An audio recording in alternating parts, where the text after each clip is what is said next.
그냥 제가 수업을 했는데 성적이 안 올랐다, 이런 말을 듣기 싫어가지고 그렇게 시작한 것도 있거든요. 너희가 원하는 성적 받으려면은 이만큼 해야 된다는 거 너네도 인정해라. 나중에 가면은 그건 정말 필요한 과정이었다라고 말을 해주더라고요. 3등급 이하 친구들 받아가지고 걔네 중에서 40명 조금 넘게 1등급을 받았어요. 저는 이걸 정말 자랑스럽게 생각을 하거든요.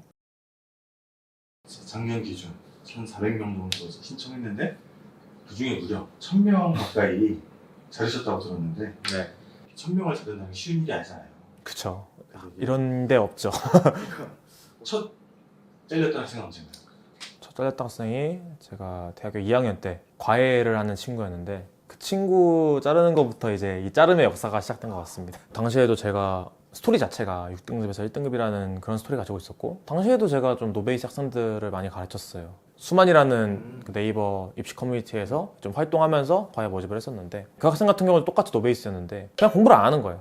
그냥 애초에 공부를 안 하고, 그러니까 공부를 안 하는 건 당연한 거예요. 제가 시키는 건 좀 하고 좀 변하는 모습이 보여야지 제가 이제 얘의 성적을 만들 수 있는데, 뭐 계속 안 하니까. 아무것도. 네네네. 그러다 보니까 이제 저도 좀 성취감이 없을 것 같고, 얘 왜 성적 안 오를 게 분명한데, 이제 학부모님한테도 얘기하고 이제 그래서 그만두게 됐죠. 그러니까 제가 많은 사람을 자르면서 느낀 게, 좀 욱하시는 분도 있는데 첫 이제 자르면 다행히 이제 욱하시지 않고 그냥 감사하다, 오히려 많이 아껴주셨다, 이런 생각 말씀하시더라고요. 그러면 지금 그때 이후로 대학교 2학년 때 이후로 지금까지 안 하는 애들은 탁탁탁 자르시면서 오신 건데, 그게 이제 어떻게 보면 땅우 수학의 가치관 중에 하나인 거잖아요. 네. 한 애들을 데려가겠다. 그쵸. 그 안에 담겨있는 선생님의 좀 생각이 좀 궁금하긴 하거든요. 일단 간단하게 말해가지고 맛보기 수업에서 몇 번이나 얘기를 해요. 수업이 별로면 신청하지 마라. 왜냐면 제 수업도 안 맞는 사람이 있을 수 있으니까. 그러면은 수업이 안 맞는 사람은 신청하지 않고, 그리고 맞는데 열심히 아는 사람은 자르기 때문에 이제 정말 남는 친구들은 실력과 성적이 오르는 이제 수업을 맞는 것 같거든요.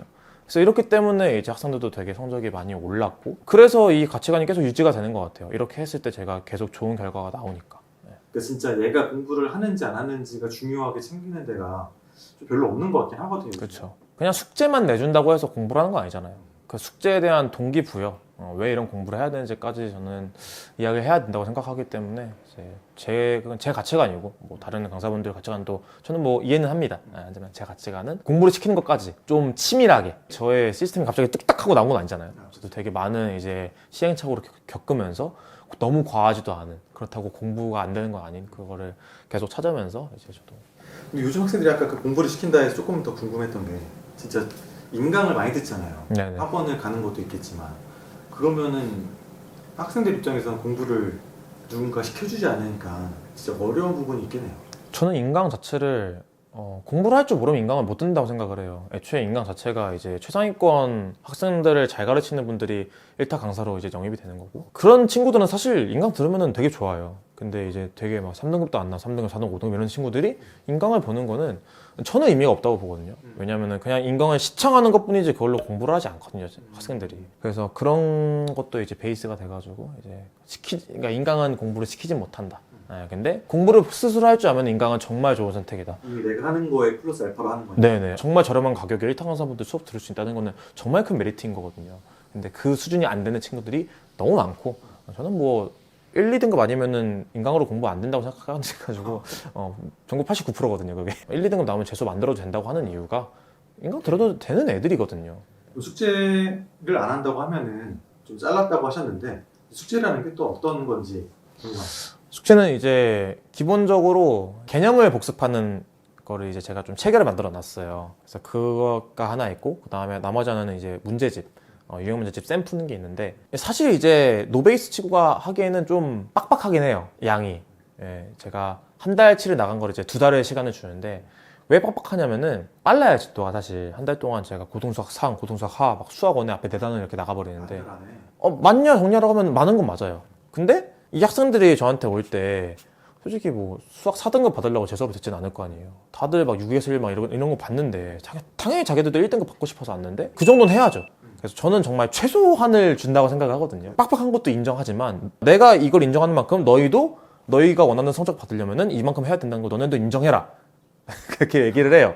그래서 서로 이게 오케이 납득을 하고, 힘들지만 해야 된다는 걸 이제 계속 얘기를 하죠. 그런 거를 다 애들이 제가 충분히 인지시켜주고, 그거에 대해서 불만은 없고, 그래서 이제 아까 말했던 건 이제 잘린 애들이 불만이 없다라는 것도 있지만, 열심히 잘 따라온 애들도 나중에 가면은 아 그건 정말 필요한 과정이었다라고 말을 해주더라고요. 이 신념을 가지고 학원을 운영하셨을 때 좀 느끼는 장점과 단점이 뭐가 있을까요? 장점이라면은 전 사실 이렇게 제가 성장할 수 있었던 이유가 이런 시스템이라고 봐요. 왜냐면은 이렇게 하기 때문에 정말 거짓 없이 좋은 결과들을 만들 수 있고 그거를 인증할 수 있고 그걸 보니까 사람들이 더 오고 이게 선순환이 반복되는 것 같거든요. 그러니까 선순환이 반복되다 보니까 사람이 많아지고 그러다 보니까 저는 오히려 더 저의 주관을 갖고 자를 애도 확실히 자르고 그러니까 저의 주관으로 수업을 진행할 수 있는 거고 학원을 운영할 수 있는 거니까 그래서 이게 모든 장점이 다 똑같은 이 저의 생각에서 오는 것 같아요.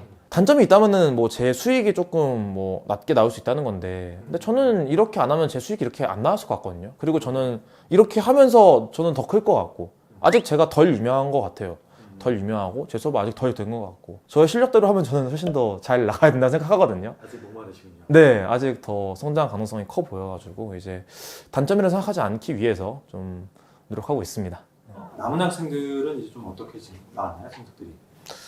일단 기본적으로 한 300명 좀 350명 좀 정도 남았는데 고2 친구들이 있었어가지고 이제 뭐 수능을 본 친구는 한 300명 정도 됐었거든요. 근데 3등급 이하 친구들 받아가지고 걔네 중에서 40명 조금 넘게 1등급을 받았어요. 누가 보면은 되게 뭐 그 정도 할 수 있는 거 아니야? 이렇게 생각하는데 저는 이걸 정말 자랑스럽게 생각을 하거든요. 정말 뭐 성과는 정말 잘 나오고 있고 제가 6에서 1이었는데 뭐 저같이 6에서 1 나오는 애들은 정말 매년 나오고 있어가지고 남들은 정말 몇 년에 한 번씩 해도 대단하다고 하는 거를 저는 매년 하고 있다고 생각해서 그런 의미에서 좀 제가 아까 막 제가 좀 더 잘 돼야 된다는 그런 이제 자신감 같은 게 괜히 나오는 게 아니라 그런 거 보면서 이제 아, 저 등급 때를 내가 정말 잘하는구나라는 걸 계속 느끼고 있고 앞으로의 어떤 학원 운영 계획, 방침도 이제 계속 이어가실 건가요? 일단 기본적으로 올해랑 비슷하겠지만 제가 그 익명 설문조사를 이제 해마다 좀 하거든요. 1년에 한 번씩도 아니고 이제 몇 번씩 해요. 익명이니까 정말 학생들이 정말 본인이 요구하는 걸 쓸 수가 있거든요. 그래서 거기 그 내용들 중에서 많이 나온다. 아니면 이 방향 진짜 좋은 것 같다 하면은 저는 바꿀 생각이 있어요. 뭐 고객님들의 요청이고, 고객님들의 요청이고, 그리고 성적만 올릴 수 있다면 저는 저의 주관은 필요 없다고 생각하거든요. 저의 주관보다는 학생들의 성적이 목적이 돼야 되지. 뭐 제 주관이 이렇게니까 이러는 거는 저는 의미 없다고 생각을 해서 바뀔 수 있습니다. 바뀔 수는 있지만 기본적으로 이렇게 안 하는 애들 자르는 거 구조 자체는 계속 이어갈 것 같아요. 이거를 바꿀 수는 없을 것 같아요. 아무리 뭐 좋은 방법 있을까 싶네요, 저는. 맛보기를 보고 저의 방식이 마음에 안 드는 사람은 오지 않고, 그리고 와가지고 열심히 안 하는 애들은 자르고, 남은 애들은 열심히 다 하는 애들이고. 그렇게 열심히 하는데도 사실 300 몇십 명 중에 40명밖에 안 나온다는 거거든요. 그러니까 정말 노력을 더 해야 된다. 솔직히 말해가지고 애들 막 잘리고 이러는데도 정말 전 최소한으로 시키는 거거든요. 줄여가지고. 그래서 이게 수업 방식 자체가 뭔가 더 빡세질 수는 있는데 좀 느슨해지지는 않을 것 같아요. 근데 대신에 그만큼 성적에 대한 이제 뭐 상승은 제가 그럼 만들어야 된다고 생각을 하고 이제 그건 또 믿으셔도 될 것 같습니다. 감사합니다.